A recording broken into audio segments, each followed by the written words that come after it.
Chapter 231, Losses. Klein met Jurgen Cooper in an office at the Rice police station. This young senior solicitor was still dressed formally, as though he was always ready to go to a posh dinner party. He wore a black double-breasted attire, a white shirt with a stiff collar, a huge bow tie, and bright leather boots, which made the policeman act very polite to him. Jurgen held his half-top hat and looked at Klein with his blue eyes while saying, "The formalities are over. You can leave if you pay the bail of £10. "Thank you." Klein didn't say anything more, but followed the good-looking but seemingly old-fashioned Jurgen to the police station's financial affairs office that was nearby, where he fished out his wallet and pulled out 2 5-pound notes. He was grateful that he had all his cash, £95 on him, or else he might have had to borrow it from his good neighbor, Jurgen. Of course, the worst-case scenario would be if he had left the money at home. Klein wasn't certain how much of that would be left after the police searched the scene. Yet, he couldn't put it in the world above the gray fog, because it was possible that he needed to offer bribes to free himself. At present, many newspapers and magazines were discrediting the police as being unsupervised, violent, corrupt, extortionary, and vicious. Klein didn't dare to believe it fully, but neither did he dare to doubt it. After all, Merceau's money could very well end up in the pockets of someone in the police station. After paying the bail, Klein followed Jurgen out of the police station and shivered when hit by the humid, cold wind. After the case is closed, your bail will be returned to you. Of course, you can't expect them to voluntarily notify you. Yes. In a week, if no one notifies you that your presence is required back at the station, you can come here and ask for your bail to be returned. In theory, you could still get appropriate compensation, if any, from the other party's estate. Jurgen walked over to a carriage parked nearby. The rain that had poured down during the entire day had finally come to a stop, but the crimson moon remained hidden by the dark clouds. The only light that could be seen on the street was from the gas lamps. All right, Klein almost believed that he would have to part with the £10 forever. He couldn't help but calculate how much it cost him to take up Ian's job. He had been paid £5, but many pieces of furniture and tea sets were destroyed at his home. He either had to buy new ones or get someone to repair them for him. With the materials used, the cost of the carriage, and the cost of mending his clothes, the math seemed to imply that he would be losing money. If I don't manage to get back the £10 worth of bail money, this would be a great loss. Well, the beyonder characteristic left behind by Merceau is actually worth quite a bit of money. Klein got into the carriage and frowned slightly. He had always thought that the private detectives who used their own residences as offices would, at most, not be entrusted with anything and wouldn't suffer any losses, but in the end. Klein turned his head to look at Jurgen, who was sitting up straight, and he said with sincerity, "Thank you. Thank you for coming to bail me out. How much should I pay you?"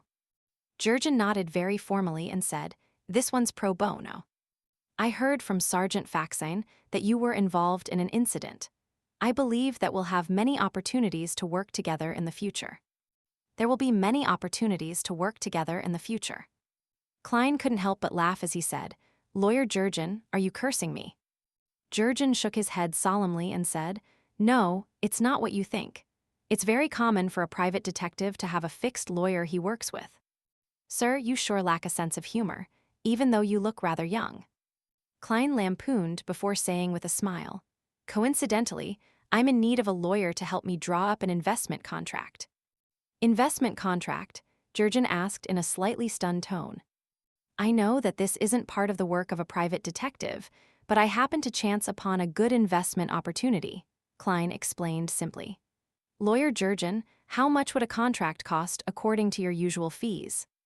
"Generally, it's based on the total amount of the contract and the level of ease," Jurgen answered seriously. "The total amount is £100, the terms needed are."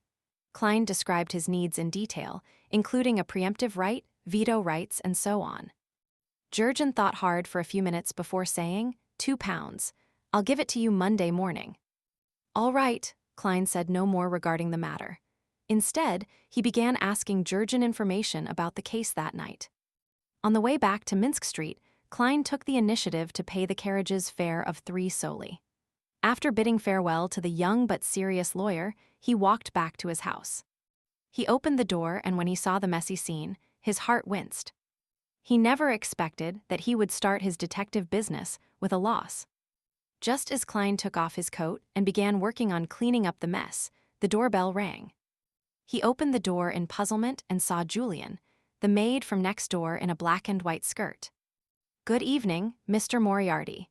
Mr. and Mrs. Sammer wish to invite you over to discuss something," Julian said with a tone that had traces of fear. "Here it comes, the problem regarding compensation." Klein revealed a smile and said, "All right." He changed into a clean coat and followed the maidservant next door. Luke Sammer and his wife, Stellan Sammer, were sitting on a sofa in the living room. The stout Luke, with a pencil-thin mustache, stood up and extended his hand as he said with a chuckle, "Good evening, Mr. Moriarty. I only just learned that you were a private detective. That's quite unbecoming as a neighbor." "No, it was my fault. I didn't know if I was suited for this career and might find other jobs at any moment," Klein said as he shook the hand of the male master. "I'm very sorry for what happened tonight. I'll compensate you." "It's just an accident," Luke said reassuringly. The blonde, blue-eyed, and pretty Stellan asked out of curiosity, "Did you really kill the intruder? Hess, you must want black tea, right?" Klein nodded. Perhaps he was just a thief. He didn't mention that the problem stemmed due to one of his jobs, in order to prevent the Sammer couple from having any unpleasant feelings. "Since the police didn't inform them, there's no need for me to do anything unnecessary." Klein silently added. Luke Sammer laughed and said, "You must possess excellent combat skills. As a neighbor, I feel very safe. Perhaps we will have matters to entrust you in the future." Klein seemingly gave a self-deprecating laugh. "Actually, I was almost killed." "Regardless, you were the ultimate victor," Luke said. After chatting about this topic for a while, Stellan picked up a porcelain teacup and took a sip. "I'm very curious about how many commissions a private detective receives a week, and how much can they earn." Klein didn't try to hide anything as he laughed. "It depends on the situation. Just like when there are good and bad harvests in the farms. I earned £5 and 5 solely last week. But after last night's incident, I might have made a loss." As if she didn't hear the latter half of his words, she continued, "If you can maintain this income, you'll get a pretty good life in Backland's Sherwood district at £5 a week. There's no need to sublet another room, and you can hire a maid to do odd jobs, listen to a symphony every other week, or go to the theatrical opera once. Once a week, you can play tennis or squash, join a reading salon, and go to a nice restaurant.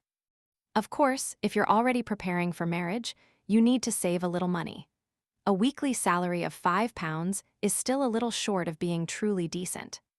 "Then, what is the required weekly salary to be truly decent?" Klein asked. £7 at least." Stellan lifted her chin slightly. Klein turned to Luke and said casually, "I heard from your wife that you work at Coim, but I'm not sure what its main business is." "Anthracite and charcoal," Luke answered with a smile. "It's no wonder you became a member of the Soot Reduction Association." Klein pondered for a moment and said, "In Backland, how big of a salary does a manager receive? It's seldom mentioned in the newspapers and magazines." "Haha, it depends on the industry, as well as the actual position's job scope. Backland Bank's best manager earns £5,000 a year, but for me, it's about £430 to £440 including bonuses," Luke said casually. "That's about £8 a week, no wonder." Before Klein could open his mouth, Stellan Samuel grumbled, "Actually, we could have lived in the suburbs, and I'll have a garden and a lawn." Luke would then be able to have a stable and buy a new carriage and the 2 foals he's been eyeing all this time, but he would waste too much time on his commute to work. That would be even more valuable. A new carriage including horses costs about £100. £8 a week is indeed impressive. Unfortunately, it hasn't been long since I had a pay rise when. Klein could only smile in response. After exchanging a few more pleasantries, he bade farewell and left, sighing to himself in his heart. Mr. and Mrs. Sammer are still considered nice. If I had a mean landlord, I'd have had my deposit deducted and refunded and be asked to get lost after what happened tonight. After returning home, Klein began laboring. He wasn't in a hurry to go above the gray fog to examine the warm current on the back of his hand, nor was he in a hurry to do divination, because he was afraid that the military's special department was still keeping tabs on him. He decided to go to the bar, which Ian had described tomorrow night, to buy a gun so as to deal with people who might assault him recklessly, in desperation. Klein even planned to find the means to hire a bodyguard, a powerful Beyonder bodyguard. This was so that first, he could take advantage of the opportunity to contact Beyonder circles without exposing himself. And second, it was because he was also afraid that the ambassador's next assailant would have the ability to hide from the military's special department. Although it was a slightly comical thing for a Sequence 8 Beyonder, a vengeful evil spirit in hiding, to need a bodyguard, as safety was of paramount importance to Klein.